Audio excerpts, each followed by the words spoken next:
Quero tanto ter alguém que sinta a dor da gente, que veja em meu olhar um retrato desse meu Brasil. Porque você está lembrado que em 2005, quando surgiu a questão do mensalão, eu cheguei a dizer o seguinte: só existe uma possibilidade de alguém não ser investigado nesse país, é não cometer erro. Se cometer erro, vai ser investigado.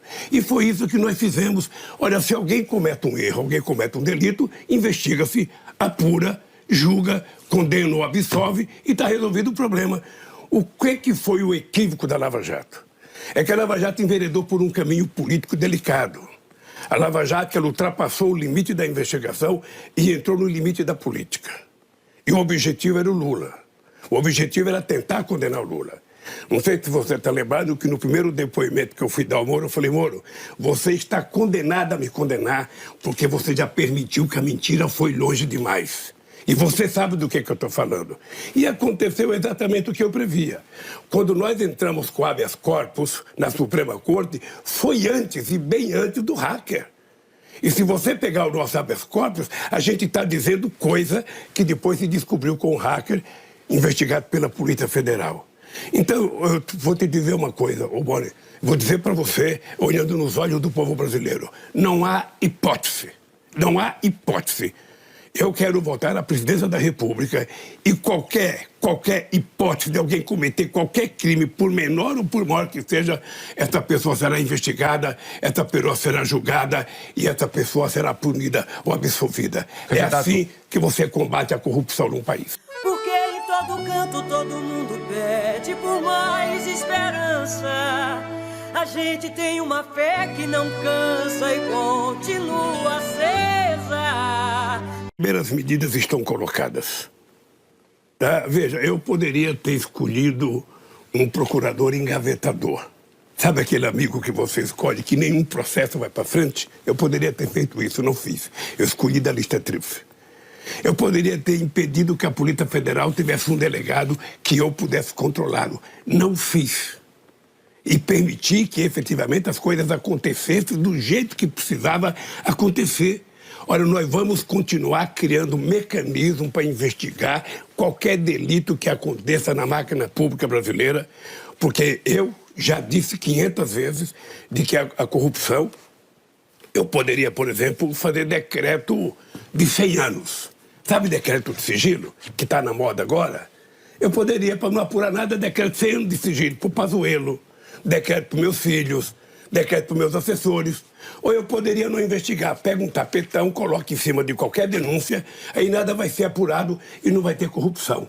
E a corrupção, ela só aparece quando você governa de forma republicana, que você permite que as pessoas sejam investigadas independentemente de quem seja. E eu tive a alegria, eu tive a sorte de ter um ministro do porte do Márcio Tomás Bastos, sabe, que era uma figura, sabe, inatacável nesse país, do ponto de vista da competência e da seriedade. Por isso, pode ficar tranquilo, sabe? É que houve um momento... Eu pagará. Pense bem no que viu e no que virá. Imagina Lula lá, quero sorrir de novo já. Quero ver nosso povo lá, sofrimento pede pressa. Imagina Lula lá. Você acha que o mensalão, que tanto se falou, é mais grave do que o orçamento secreto? Vamos falar de orçamento secreto. Deixa eu lhe falar uma coisa. Vamos falar de orçamento secreto.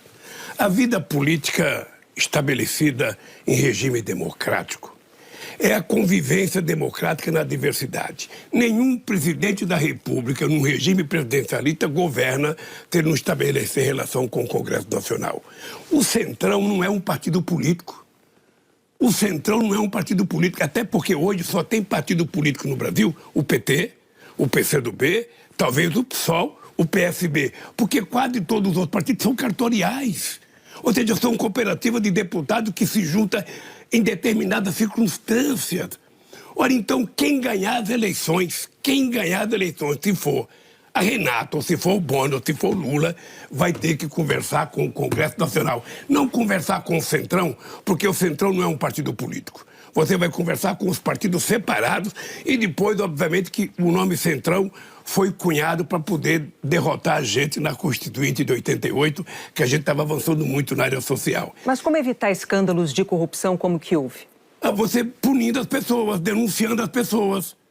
O que eu acho maravilhoso é denunciar a corrupção. O que é grave é quando a corrupção fica escondida. Por isso que eu acho importante uma imprensa livre, por isso que eu acho importante uma justiça eficaz. Porque se tiver um problema de corrupção, Renata, tem que ser denunciado. Bom, o senhor falou em qualquer lugar tem que ser denunciado, na empresa privada e na empresa pública. Não é possível você ficar guardando a corrupção sem levar em conta o prejuízo que aquilo traz à sociedade brasileira. Então, minha cara, é o seguinte, todo esse monte de coisa que eu li para vocês aqui, isso vai ser aperfeiçoado para fazer mais e melhor, para que a gente possa até descobrir. Mas quando eu descobrir, as pessoas serão punidas. Pode ficar certa disso. Meu Brasil há de melhorar, esse sonho voltar. Chama o homem que a hora é essa. Imagina Lula lá. Não é moeda de troca, Renato. Isso aqui é usurpação do poder. Ou seja, acabou o presidencialismo, o Bolsonaro não manda nada. O Bolsonaro é refém do Congresso Nacional. O Bolsonaro sequer cuida do orçamento, Renata, sequer cuida do orçamento. O orçamento quem cuida é o Lira. Ele que libera verba, o ministro liga para ele, não liga para o presidente da República. Isso nunca aconteceu desde a proclamação da República. E eu tenho consciência que uma das tarefas minha e do Alckmin, se a gente ganhar, é a gente tentar, primeiro, trabalhar durante o processo eleitoral para que a gente eleja muitos deputados e muitos senadores com outra cabeça. Segundo, acabar com essa história de semipresidencialismo, de semiparlamentarismo no regime presidencial. Mas você acha mesmo? O Bolsonaro parece o bobo da corte. Ele não coordena o orçamento. Veja que engraçado. Ele agora acabou de aumentar o auxílio emergencial para R$600, correto? Ele queria 200, a gente queria 600, ele mandou 500, agora mandou 600. Até quando? Até dia 31 de dezembro. Porque na LDO que ele mandou para o Congresso Nacional agora, não tem a continuidade. Quero sorrir de novo já, quero ver nosso povo lá. Sofrimento pede pressa, imagina Lula lá. Meu Brasil há de melhorar. É que você não deve lembrar o que os meus economistas diziam para mim nas eleições de 2002. Ou seja, naquela época o Brasil estava quebrado. Naquela época, vocês lembram que o Brasil quebrou 2 vezes no governo Fernando Henrique Cardoso? Naquela época, o Malan, que era um homem sério, ele todo final de ano ia para Washington tentar pegar dinheiro para fechar o balanço, o caixa do governo. Estão lembrados de 2 pessoas do FMI que vinham para o Brasil investigar o Brasil todo dia, e os meus economistas diziam, o Brasil está quebrado, o Brasil está quebrado. Eu falava, então por que vocês querem que eu ganhe as eleições? Então eu vou dar um dado para você ver o seguinte. Quando eu tomei posse em 2003, o Brasil tinha 10,5% de inflação. O Brasil tinha 12% de desemprego. O Brasil devia 30 bilhões ao FMI. Nós tínhamos uma dívida pública de 60,4%. O que é que nós fizemos? Primeiro, nós reduzimos a inflação para a meta, sabe, que era 4,5 mais 2 menos 2 durante todo o meu período de governo. Segundo, nós reduzimos a dívida pública de 60,4% para 39%. Nós fizemos uma reserva de 370 bilhões de dólares. E nós ainda emprestamos 15 bilhões para o FMI. Não sei se você está lembrado disso. Além do que, nós fizemos a maior política de inclusão social que a história desse país conheceu. É assim que nós vamos governar esse país. Eu digo sempre, Boni, que tem 3 palavras mágicas para governar o país. 3. A primeira dela é credibilidade. A segunda dela é previsibilidade. E a terceira é estabilidade. Você tem que garantir, primeiro, que quando você falar, as pessoas acreditam no que você fala. Quando você fala na previsibilidade, é porque ninguém pode ser pego de surpresa dormindo com mudança do governo. E a estabilidade é para você convencer o governo, cumprindo com a sua tarefa, que os empresários privados do Brasil e os empresários estrangeiros tenham condições e saibam que tem estabilidade para fazer investimento aqui dentro. E você sabe, eu vou terminar dizendo o seguinte, nunca antes na história do Brasil esse governo teve uma chapa como Lula e Alckmin para poder ganhar credibilidade interna e externa para fazer acontecer as coisas no Brasil. Deixa o sonho voltar, chama o homem. diferente. Se um dia entrar alguém no teu lugar para fazer o Jornal Nacional, entrará. Você vai perceber o que é rei morto, rei posto. Você vai descobrir. Ou seja, quando você deixa o governo, quem ganha vai governar do jeito que entender. Quem está de fora não vai mandar.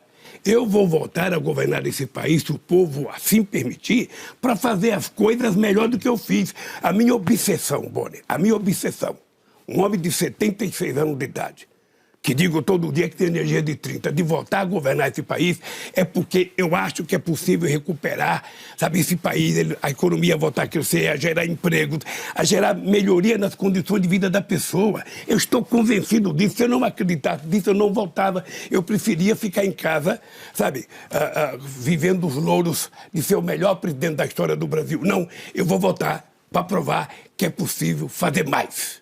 E eu espero que quando eu estiver no governo, vocês me convidem para vir aqui uma vez por mês para poder checar o que está acontecendo nesse país. Imagina Lula lá. Eu hoje tenho 10 partidos junto comigo e ainda tenho a experiência do ex-governador Alckmin comigo. Muita gente pensava um ano atrás que era impossível Lula se juntar com Alckmin. E eu me juntei para dar uma demonstração para a sociedade brasileira que política não tem que ter ódio. Política, sabe, Então, a coisa candidato, mais extraordinária para você estabelecer convivência entre os contrários. Pronto,